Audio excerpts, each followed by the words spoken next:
Hey everyone, and welcome back to Jacked Up Gardening. Mason Day and Caitlin Sterner here, and we are going to give you guys the scoop on petunia feed.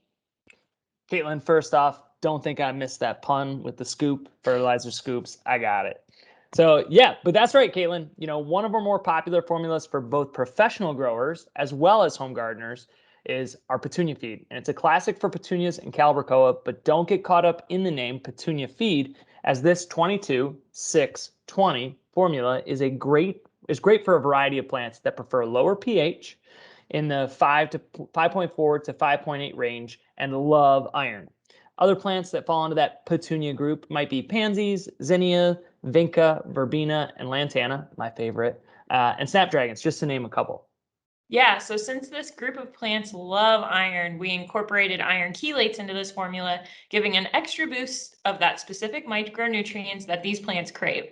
So now I will mention the color of the petunia feed. It can vary due to this addition of iron, causing the fertilizer color to range from red to blue to purple, even black. But not to worry, every batch is tested in our lab before going out to your garden. So let's just say that the beauty is in the eye of the petunia feed holder. That's a good one. No, it's a great point. We get, that's one of the things we get a lot of calls on. People are like, what's going on with my petunia feed? And, it's same thing every time. It's like, hey, that's okay. It's normal. It's kind of like, you know what? Petunia feed is the mood ring of fertilizers, There right? we go. Depending on how it feels, might be a different color.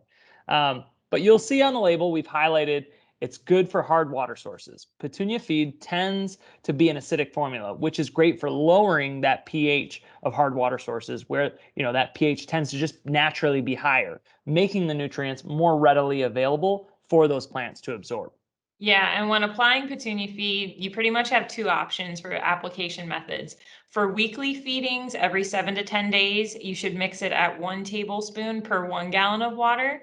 And then your other option would be for a continuous feed program. So every time that you water, you could mix 1 teaspoon per 1 gallon of water.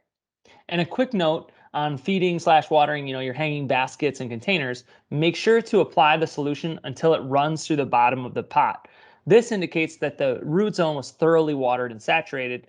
Saturating that top to 1 to 2 inches of the soil is ideal for plants in your garden beds. Yeah, so now that we're all like into the full garden season, we would love to see pics of your gardens and your plants that you're feeding and that are thriving with Jack's fertilizer. So go ahead, send them over to us at info@jrpeters.com, or you can tag us on Instagram or Facebook at Jack's Classic, hashtag Jack's Classic, or hashtag Powered by Jack's is our popular tag. So yeah, send us what you got. We want to see what's going on out there, and we will see you all next week for another fun series of Jacked Up Gardening. Absolutely. Take care.